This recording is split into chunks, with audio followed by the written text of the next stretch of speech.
अस्सलाम वालेकुम। उम्मीद करती हूँ सब खैरियत से होंगे और अल्लाह ताला सबको सेहत व ईमान की बेहतरीन हालत में रखे, आमीन सुम आमीन। तो मैंने एक्चुअल में ये लेक्चर रिकॉर्ड किया था पहले, बट हुआ ऐसा कि मैंने रिकॉर्डर इंटरनल फ़ोन रिकॉर्डर से रिकॉर्ड किया और उसमें सेटिंग थी इंटरनल साउंड रिकॉर्डिंग की। तो रिकॉर्ड करने के बाद जैसे ही अपलोड मींस पहले कुछ टाइम नहीं मिला अपलोडिंग का, देन अपलोड करने लगी हूँ तो वहाँ पर साउंड ही नहीं आ रही थी, माइक की सेटिंग ही नहीं हुई थी। तो इस वजह से मुझे ये लेक्चर दोबारा रिकॉर्ड करना पड़ रहा है और मुझे थोड़ा ज़्यादा टाइम लग गया। इसके लिए मैं बहुत माज़रत करती हूँ और इंशाल्लाह मैं दोबारा कोशिश करती हूँ कि अच्छे से ही एक्सप्लेन करूँ, क्योंकि पहले मैं काफ़ी टाइम इस पर लगा कर इसको एक्सप्लेन किया था, लेकिन वो बस स्क्रीन ही है, उसमें साउंड कुछ भी नहीं है। तो स्टार्ट करते हैं। हमारा टॉपिक है रिग्रेशन। रिग्रेशन को स्टार्ट करने लगे उससे पहले कुछ बेसिक टर्म्स देखेंगे जो कि हम कोरिलेशन में भी डिस्कस कर चुके हैं। इससे पहले कोरिलेशन ऑलमोस्ट हमने कवर कर लिया था, तो वो उसके वीडियो लेक्चर अपलोड हैं, आप चेक कर सकते हो। उसको पहले पढ़ लो, वो इजी है। रिग्रेशन भी आसान है अगर समझ कर किया जाए। स्टैटिस्टिक को हम पढ़ रहे हैं, स्टैट समझ रहे हैं, तो स्टार्ट करते हैं। इसकी कुछ बेसिक टर्म्स है, वैसे ये हम पहले कोरिलेशन में भी देख चुके हैं, लेकिन चलें यहाँ पर दोबारा रिवीजन हो जाएगी, हम थोड़ा सा रिपीट कर लेते हैं। सबसे पहले उन्होंने एक्सपेरिमेंट को बताया हुआ है। एक्सपेरिमेंट क्या होते हैं? जो हमने किसी चीज़ को कंफर्म करना हो, किसी रिज़ल्ट को, या हमने कोई नई चीज़ डिस्कवर करनी हो। एक्सपेरिमेंट दो तरह के होते हैं, natural experiment and controlled experiment. अब नेचुरल एक्सपेरिमेंट में क्या होता है, हमारे पास बोथ जो वेरिएबल्स होते हैं ना वो रैंडम होते हैं। इसमें हम कोई भी वैल्यू एज्यूम कर सकते हैं, उसमें कोई भी जो है ना, लाइक आप कुछ भी ले सकते हो, रैंडम होते हैं, फिक्स नहीं होते ना। लेकिन जो कंट्रोल एक्सपेरिमेंट है उसमें एक वेरिएबल हमारे पास फिक्स होता है और एक हमारे पास रैंडम होता है। कंट्रोल एक्सपेरिमेंट में जो फिक्स्ड वेरिएबल होते हैं उसको हमेशा एक्स कहते हैं और जो रैंडम वेरिएबल होते हैं उसको हमेशा वाई कहते हैं, ठीक है। तो इसका मतलब कि एक्स जो होगा वो इंडिपेंडेंट वेरिएबल होगा क्योंकि वो किसी चीज़ पर डिपेंड नहीं कर रहा, लेकिन वाई जो है वो एक्स पर डिपेंड कर रहा होगा। यहाँ पर देखिए उन्होंने आपको एग्जांपल दी हुई है, x price of a product and y demand of a product. Price हम कंट्रोल कर सकते हैं लेकिन डिमांड हम प्रोडक्ट की कंट्रोल नहीं कर सकते। बिल्कुल इसी तरह सेकंड एग्जांपल में उन्होंने आपको एक्स दिया हुआ है doses of insecticide and y पे है नंबर ऑफ इंसेक्ट्स किल। अब हम इंसेक्टिसाइड, कोई भी पेस्टिसाइड या फर्टिलाइज़र कुछ भी अप्लाई कर रहे होते हैं, हम उसकी डोज को तो कंट्रोल कर सकते हैं लेकिन हम उसके रिजल्ट्स को नहीं कंट्रोल कर सकते ना। जैसे यहाँ पर इंसेक्टिसाइड के डोजेस को हम कंट्रोल कर सकते हैं, हमने 1 डोज 2 डोज करने, लेकिन कितने इंसेक्ट उससे किल होंगे और वो हम कंट्रोल नहीं कर सकते। तो यहाँ पर उन्होंने नीचे ये बता भी दिया है, price of the product is under the control of the experimenter, so fixed variable, but the demand of product is not under his control and can take any values और रैंडम वेरिएबल। ये उसकी just कुछ example है। उन्होंने हमें बता दिया कि अगर दोनों देखें, एक वैल्यू के लिए एक वैल्यू है ना, तो ये आपके पास उन्होंने नेचुरल एक्सपेरिमेंट की एग्जांपल दी हुई है। और यहाँ पर देखें कि एक आपके पास सब्जेक्ट 1 जो है वहाँ फिक्स्ड लिखा हुआ है, तो ये वाला वेरिएबल फिक्स्ड है और उसके लिए आगे फर्दर जो है वो दूसरी रैंडम वैल्यूज़ आ रही है, मतलब एक एक्स की वैल्यू के लिए आपके पास ज़्यादा वाई की वैल्यू आ रही हैं। तो हम अगर हमने वेरिएबल्स का रिलेशनशिप देखना हो आपस में, कैसे वो एक दूसरे से इंटरलिंक्ड हैं, तो उसके लिए दो मेथड हैं, रिग्रेशन और कोरिलेशन। कोरिलेशन हम पढ़ चुके हैं, वो बस नेचुरल एक्सपेरिमेंट के लिए पॉसिबल होता है जिसमें दोनों हमारे पास रैंडम वेरिएबल होते हैं। अब यहाँ पर हम रिग्रेशन को देखेंगे। रिग्रेशन तब हम करते हैं यूज़ जब हमारे पास कंट्रोल एक्सपेरिमेंट होता है, जिसको डिज़ाइन एक्सपेरिमेंट भी कहते हैं। रिग्रेशन में वाई जो होता है वो ऑलवेज रैंडम और डिपेंडेंट वेरिएबल है, एक्स जो है वो फिक्स और प्री डिटरमाइंड वेरिएबल है। इसके फर्दर और भी ज़्यादा नेम्स हैं, लाइक इसको कई जगह पर रिस्पॉन्स या एक्सप्लेनेटरी वेरिएबल, जो वाई होता है वो रिस्पॉन्स वेरिएबल होता है, एक्स एक्सप्लेनेटरी वेरिएबल है। बिल्कुल उसी तरह आगे आप जाकर देखेंगे रिग्रेसर और रिग्रेसेंट भी इसको कहते हैं, और भी इसको मुख्तलिफ नेम है, मतलब वो इसी के लिहाज से हैं, डिपेंडेंस के लिहाज से ही इनको मुख्तलिफ नेम है, वो आगे आ जाएंगे। तो बस साथ साथ याद रखते जाना है। अब जैसे यहाँ पर है, उन्होंने एक्स और वाई का रिलेशनशिप नहीं लिखा, between dependent and independent variable का रिलेशनशिप हम अब देखेंगे। तो आपको ये पता होना चाहिए कि जो डिपेंडेंट है वो वाई है और जो इंडिपेंडेंट है वो एक्स वाला है। तो इनका रिलेशनशिप देखते हैं आप। The objective of many investigation is to understand and explain the relationship among variable. कई बार जो मेन मकसद होता है वो यही होता है कि हम रिलेशनशिप वेरिएबल को देखना चाह रहे होते हैं। लेकिन कई बार ऐसा होता है कि साइंटिस्ट या जो भी मैथमेटिशियन है वो ये देखना चाहते हैं कि एक वेरिएबल दूसरे पर कितना डिपेंड करे या कितना उससे रिलेट करे। One wants to know how and to what extent a certain variable which one is response variable is related to the set of other variable which is explanatory variable। दो तरह के relationship होते हैं variables के दरमियान, एक functional होता है और एक स्टैटिस्टिकल होता है। फंक्शनल को आगे मैथमेटिकल और एग्जैक्ट भी कहते हैं, लेकिन स्टैटिस्टिकल रिलेशन जो होता है ये इनएग्जैक्ट रिलेशन होता है। अब फंक्शनल रिलेशन में क्या होता है, इसको हम सिंपल फंक्शन की फॉर्म में अगर लिखें तो y is equals to function of x, y is the function of x, इसको ऐसे वो पढ़ते हैं, रीड ऐसे करते हैं, y is the function of x, ठीक है। तो अगर फंक्शनल रिलेशन में हर y की वैल्यू के लिए एक अलग हर x की वैल्यू के लिए y की अलग वैल्यू होती है। जैसे कि यहाँ इन्होंने आपको, आप देखें लेफ़्ट साइड पर ये जो टेबल सा बना हुआ है इसमें उन्होंने शो भी किया हुआ है, x की वैल्यू 2 है तो y की 4 है, x की 3 है तो y की 6 है, और x की 4 है तो y की 8 वैल्यू है। A functional relation for every value of x, there exists a unique value of y. A product, for example, the relation between sales y of a product sold at a fixed price and number of units sold x has a functional relation. अब fix price पर जितने unit sold हुए हैं उसका relation होगा sales of product की cell के साथ, मतलब प्राइस के साथ। अगर प्राइस 2 है, शुक्र अल्हम्दुलिल्लाह, अगर प्राइस हमारे पास 2 है तो देखिए y is equals to 2x, means आप x जितने यूनिट सोल्ड हुए हैं उसको उसकी प्राइस से मल्टीप्लाई करते जाएँ तो आपके पास सेल्स आती जाएगी कि इस प्राइस पे इस प्रोडक्ट की इतनी सेल हुई है।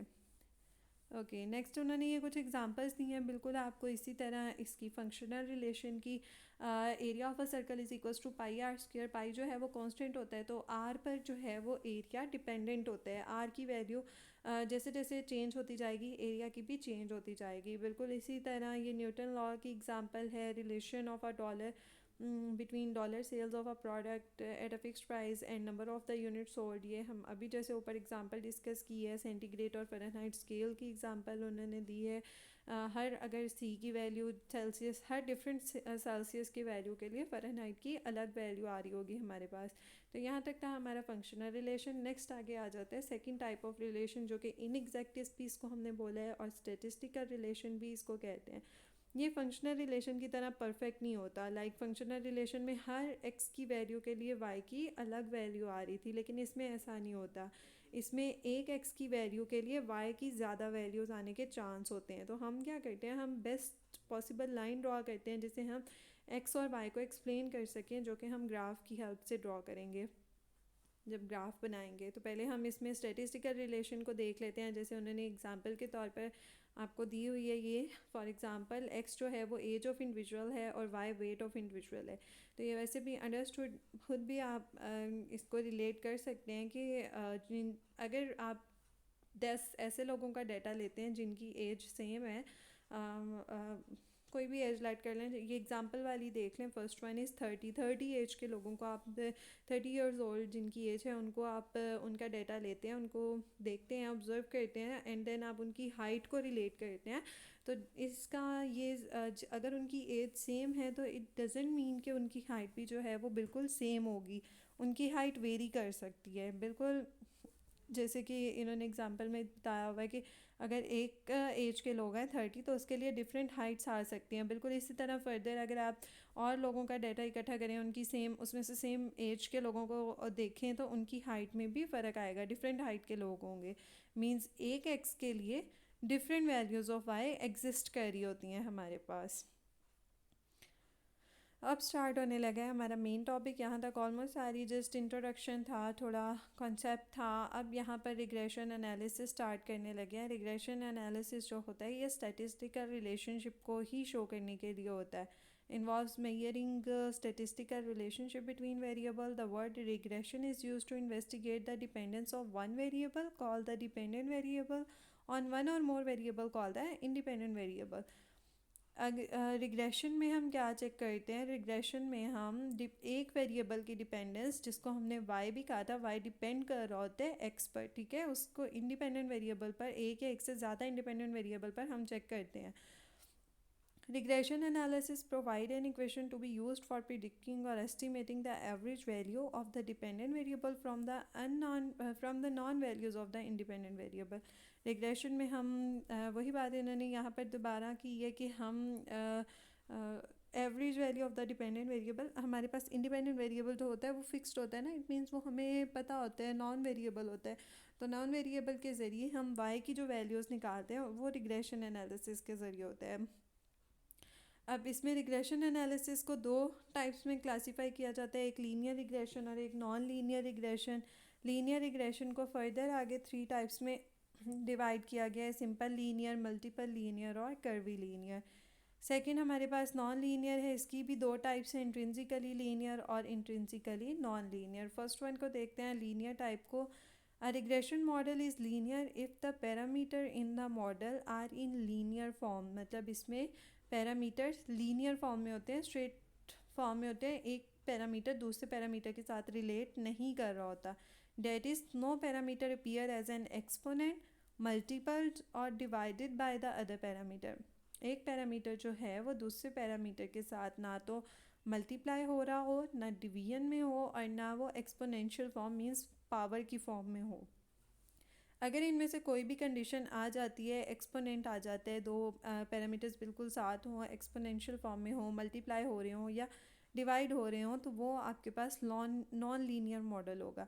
पैरामीटर यहाँ पर हमने अल्फ़ा और बीटा लिए हैं. देखिए उन्होंने लेट किया है कि सपोज करें y is equals to alpha plus beta 1x plus beta 2x plus e. Error, ये हमारे पास एरर है, इसको भी हम आगे देखेंगे, आगे इसकी डेफिनेशन आ जाएगी.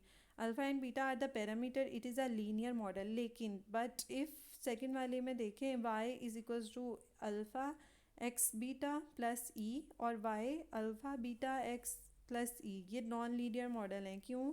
फर्स्ट वन में देखें उन्होंने x raise to power beta दिया हुआ है, जबकि हमने ऊपर कंडीशन पढ़ी थी कि ऐसा नहीं होना चाहिए लीनियर मॉडल में. सेकेंड वन में देखें उन्होंने alpha beta raise to power x दिया हुआ है, अल्फ़ा बीटा आपस में मल्टीप्लाई हो रहे हैं, तो ये कंडीशन भी हमने कहा था हमारे पास नहीं होनी चाहिए. सेकेंड टाइप हमारे पास नॉन लीनियर मॉडल की थी. Non linear model can be linearized. Non linear model को हम लीनियर में कन्वर्ट कर सकते हैं. अगर तो हम नॉन लीनियर मॉडल को लीनियर में कन्वर्ट कर लें तो उसको इंट्रिंसिकली लीनियर बोलते हैं, और अगर हम उसको नहीं कन्वर्ट कर सकते तो उसको इंट्रिंसिकली नॉन लीनियर मॉडल बोलते हैं. जैसे कि एग्जांपल में देखें, y is equals to alpha x beta plus e. अगर हम इस पर लॉगरिथम ले लें, इसका लॉग लें, तो लॉगरिथम के इस पर 2 लॉ अप्लाई हो रहे हैं, एक फर्स्ट लॉ हो रहा है और एक थर्ड पावर लॉ अप्लाई हो रहा है. जब लॉग लेंगे तो जो वैल्यूज़ मल्टीप्लाई हो रही होती हैं वो ऐड हो जाती हैं, और जो भी वैल्यू पावर में होती है वो लॉग से आकर मल्टीप्लाई हो जाती है, मींस बैक पर आ जाती है वैल्यू. तो ये y is equals to alpha x beta plus e, अगर इसका हम लॉग लें तो ये हो जाएगा log y plus log alpha plus log x, और जो x की रेस टू पावर b थी वो यहाँ पर बिल्कुल पीछे आ गई है लॉग के, जैसा कि आपको नज़र आ रहा होगा. तो सेकंड में देखें y is equals to alpha beta raise to power x plus e. अगर इसमें लॉग अप्लाई करेंगे, सेम कंडीशन, जो दोनों अल्फ़ा बीटा मल्टीप्लाई हो रहे हैं इनके दरमियान में प्लस आ जाएगा, और x जो बीटा की पावर में है वो लॉग बीटा से पीछे आ जाएगा. अब देखेंगे आपके पास लीनियर फॉर्म बन गई है लॉगरिथम वाली, log y is equals to log alpha plus beta log x. इसमें आपके पास कहीं पे भी 2 पैरामीटर हैं, वो मल्टीप्लाई भी नहीं हो रहे, डिवीजन में भी नहीं है और एक्सपोनेंशियल फॉर्म में भी नहीं है. इट मीन्स कि ये जो इक्वेशन थी ये हमारे पास इंट्रिंसिकली लीनियर इक्वेशन है. नेक्स्ट देखिए उन्होंने रिग्रेसर को डिफ़ाइन किया हुआ है. रिग्रेसर जो होता है वो हमारे पास x होता है, उसको हम रिग्रेसर बोलते हैं. The variable that form the basis of estimation or prediction is called the regressor. जिसकी वजह से हम कोई चीज़ एस्टिमेट कर रहे हैं या प्रिडिक्ट कर रहे हैं उसको रिग्रेसर बोलते हैं. इसके फर्दर नेम्स भी हैं जो कि हमने पीछे देख लिए थे, independent variable, explanatory, controlled or predictive variable.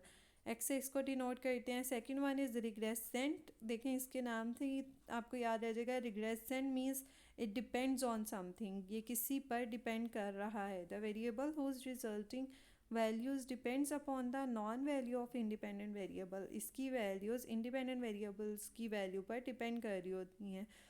तो ये हमारे पास y होता है, इसके भी फर्दर डिफरेंट नेम है, इसको रिस्पॉन्स वेरिएबल भी बोलते हैं, डिपेंडेंट वेरिएबल, रैंडम वेरिएबल, ठीक है। And now it is also called as regressant variable, और इसको y से डिनोट करते हैं।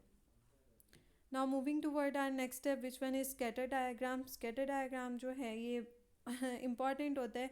अगर हम स्कैटर डायग्राम ड्रॉ कर लें तो हमें बहुत सारी इन्फॉर्मेशन मिल जाती है। इन्फॉर्मेशन हमें मिल जाएगी कि ये स्ट्रेट लाइन है तो लीनियर है, अगर कर्व बन रही है तो ये आपके पास कर्वी लीनियर है, और अगर आपके पास कोई भी शेप नहीं बन रही इट मीन्स कि ये लीनियर मॉडल है ही नहीं। तो हमने अगर सिंपल लीनियर है तो हम सिंपल लीनियर रिग्रेशन अप्लाई करेंगे।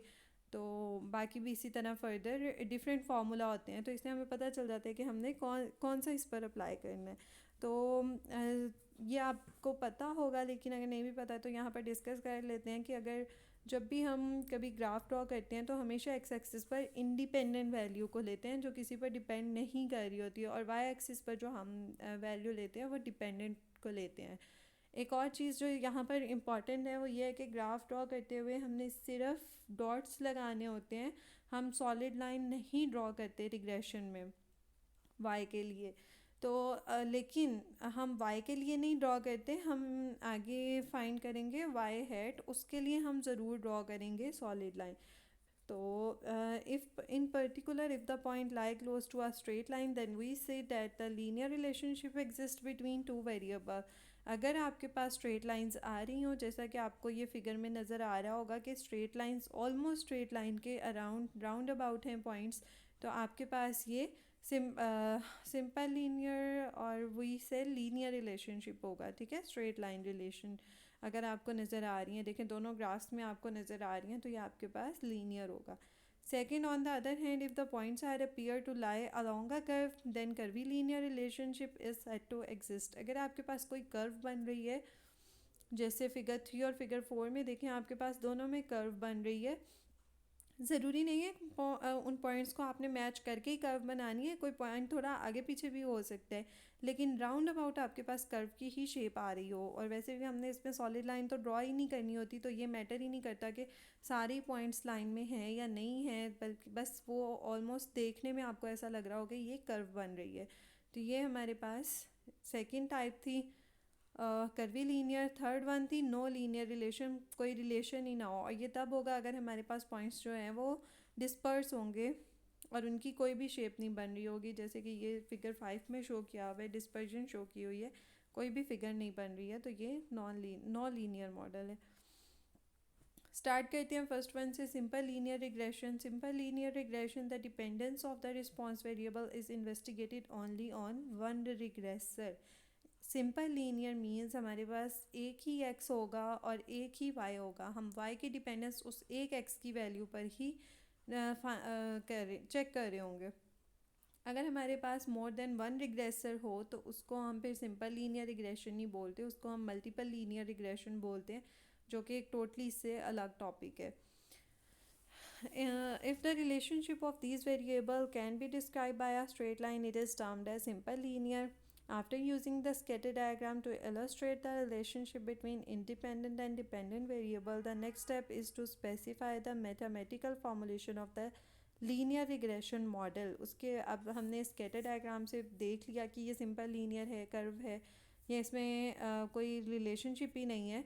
नेक्स्ट स्टेप होता है हमारा मैथमेटिकल फार्मूला, जो भी हमने अप्लाई करना है वो स्टेटिस्टिकल एनालिसिस की हमें बेस प्रोवाइड करेगा, वहाँ से हम अपना स्टार्ट करते हैं ना, मीन्स हम वहाँ से वैल्यू फाइंड करना स्टार्ट करते हैं। तो पॉपुलेशन सिंपल रिग्रेशन मॉडल देखें, इसमें उन्होंने आपको एक इक्वेशन दे दी है, y is equals to beta not plus beta 1x plus E.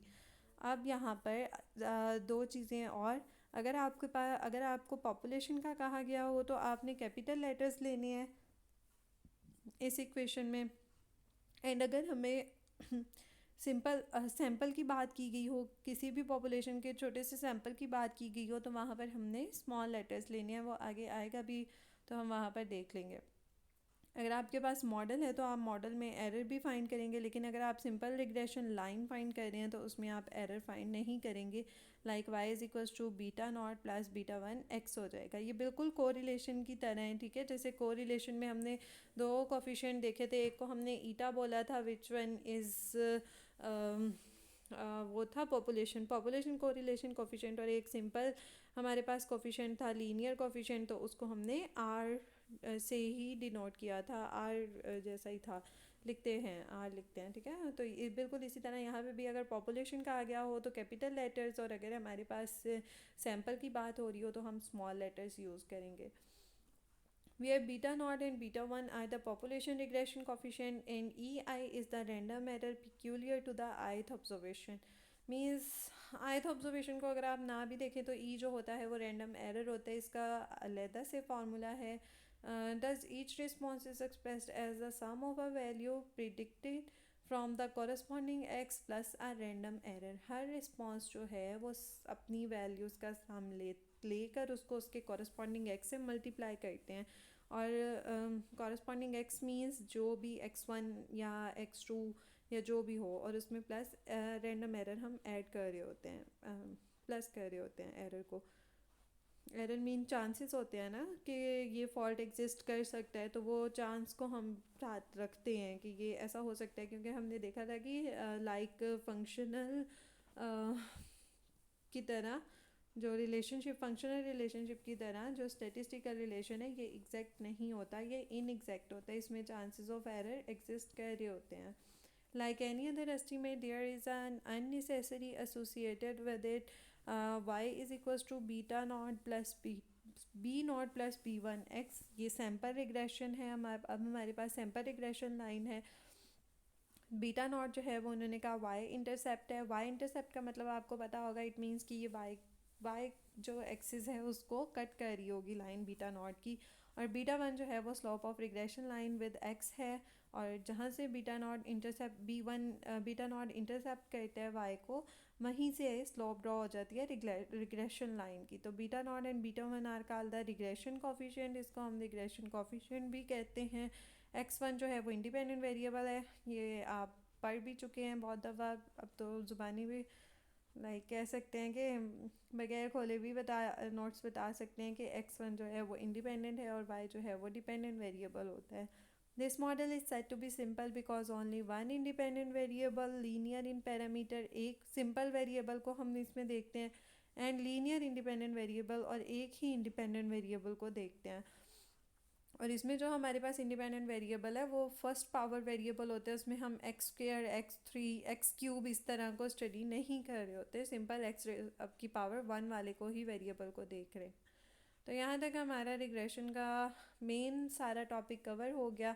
Regression क्या होती है, किस तरह के दोनों इंडिपेंडेंट और डिपेंडेंट वेरिएबल में रिलेशनशिप आ सकते हैं, पॉपुलेशन रिग्रेशन कोफिशिएंट्स को देखा और सैम्पल रिग्रेशन कोफिशिएंट को देखा। उसके बाद हमने स्कैटर डायग्राम को थोड़ा बहुत अंडरस्टैंड किया। तो इसमें ऑलमोस्ट कवर अप हो गया। अगर आपको इसमें कोई पॉइंट है या कोई भी चीज़ है जो नहीं समझ आई, आप मुझसे कमेंट में पूछ सकते हैं, और अगर आपको समझ आ गई है तो भी आप कमेंट्स में बता सकते हैं, लाइक ओके लिख दें या कुछ भी। अब तक बस ठीक है, इसकी प्रैक्टिस करें और दुआओं में याद रखें। सुनने के लिए बहुत शुक्रिया। अल्लाह हाफ़िज़।